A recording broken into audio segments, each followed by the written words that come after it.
Hi friends, ఈరోజు మనం vegetable పచ్చడి అంటే మనకి కూరగాయలతోని ఒక 5-6 రకాల కూరగాయలతోని మనం వెజిటేబుల్ పచ్చడి ఎలా తయారు చేసుకోవాలో చూద్దాము. దానికి కావాల్సిన పదార్థాలు టమాటా, దోసకాయ, క్యాప్సికమ్, చిక్కుడుగాయలు, బెండకాయలు, మనకి ఇంకా గోరు చిక్కుడుగాయలు లేదంటే క్యారెట్, వంకాయ, ఇలా మనకి ఉన్న వెజిటేబుల్స్తోని పచ్చడి మనం ఎలా తయారు చేసుకోవాలో చూద్దాము. ఇప్పుడు మనకి ఈ వెజిటేబుల్స్ అన్ని శుభ్రంగా కడిగి పెట్టుకోండి. పచ్చిమిర్చి ఒక 10-15 తీసుకోండి. వెల్లుల్లిపాయలు ఒక 4-5 తీసుకుంటే సరిపోతుంది. దీంట్లోకి జీలకర్ర కొద్దిగా, కరివేపాకు కొద్దిగా, పోపు దినుసులు 1 స్పూను, ఆయిల్ మనకి పచ్చడికి సరిపడా, ఉప్పు తగినంత, చింతపండు ఒక చిన్న నిమ్మకాయ సైజ్ అంతా. ఇప్పుడు మనం ఆయిల్ ఒక బాండీలో వేసుకొని వేడెక్కిన తర్వాత ముందుగా పచ్చిమిర్చిని ఇలా ఫ్రై చేసుకోండి. అలాగే దీంట్లో వెల్లుల్లిపాయలు, జీలకర్ర, పోపు దినుసులు, కరివేపాకు, కొద్దిగా చింతపండు, ఇవన్నిటిని కూడా కొద్దిగా ఫ్రై చేసుకోండి.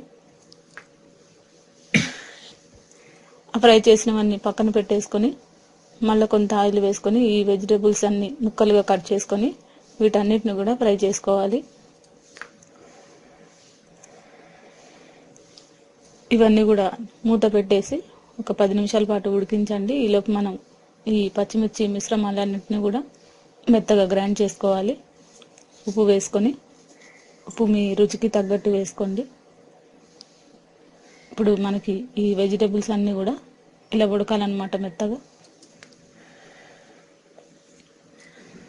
ఈ బెండకాయ ఇష్టమైన వాళ్ళు వేసుకోవచ్చు, లేదంటే వేసుకోకపోయినా పర్వాలేదు.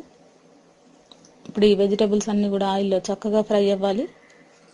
ఎంత బాగా ఫ్రై అయితే అంత బాగుంటుంది.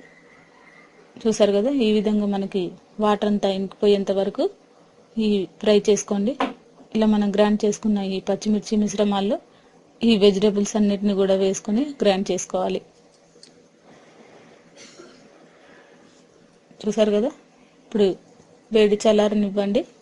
చల్లారిన తర్వాత ఈ విధంగా మనకి ఈ పచ్చడంతా కూడా ఇలా మిక్సీ వేసుకుంటే కచ్చా పచ్చాగా గ్రైండ్ చేసుకోండి. ఇప్పుడు ఈ వెజిటేబుల్ పచ్చడి మనకి రెడీ అయిపోయింది. ఇది మనకి ఎంతో టేస్టీగా ఉంటుంది. వేడి వేడి రైస్లో కానీ, లేదా ఉప్మాలో కానీ, ఇడ్లీలో కానీ, కూడా దోశలోకైనా చాలా బాగుంటుంది. ఈ రెసిపీ మీకు నచ్చినట్లయితే లైక్ చేయగలరు. ఈ రెసిపీని మీరు కూడా ట్రై చేసి చూడండి.